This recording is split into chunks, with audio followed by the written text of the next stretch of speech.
Pemirsa, Ikatan Alumni Pendidikan Tinggi Transportasi Sungai, Danau, dan juga Penyeberangan menggelar Musyawarah Nasional Munas di Hotel Arya Duta Palembang. Munas ini selain sebagai ajang silaturahmi juga untuk meningkatkan pelayanan untuk pengguna moda transportasi di tanah air. Dibuka, kita hitung 3, 2, 1. Ikatan Alumni Pendidikan Tinggi Transportasi Sungai, Danau, dan Penyeberangan menggelar Musyawarah Nasional di Hotel Arya Duta Palembang.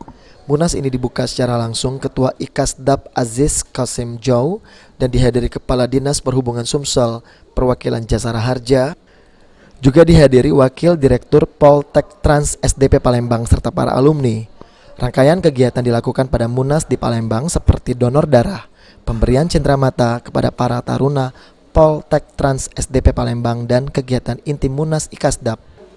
Ketua Umum Ikasdap Azia Kasim Jau mengungkapkan Munas Ikasdap ini merupakan puncak kegiatan pada alumni Pendidikan Tinggi Transportasi Sungai, Danau, dan Penyeberangan dengan agenda utama memilih Ketua Umum periode 2022-2027 dan laporan pertanggungjawaban Ketua periode 2019-2022.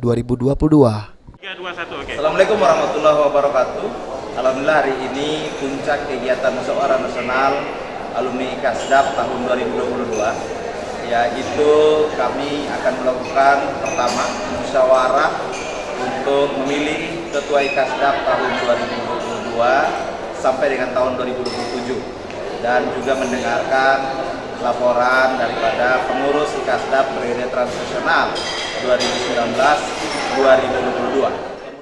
Kedepan, pengurus Ikasdap periode akan melakukan perbaikan AD dan ART untuk menentukan langkah ke depan, dan dengan digelarnya Munas diharapkan akan semakin baik dan memberikan kontribusi untuk kemajuan dunia transportasi di Indonesia.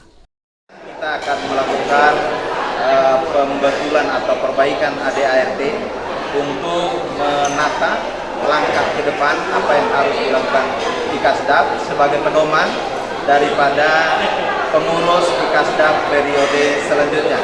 Semoga dengan kegiatan hari ini sampai dengan ke depan dan seterusnya Ikasdap terus jaya dan juga memberikan kontribusi khususnya di dunia transportasi Indonesia, agar Indonesia menjadi negara yang maju dan berdaya saing. Demikian. Assalamualaikum. Aprianto, Pal TV.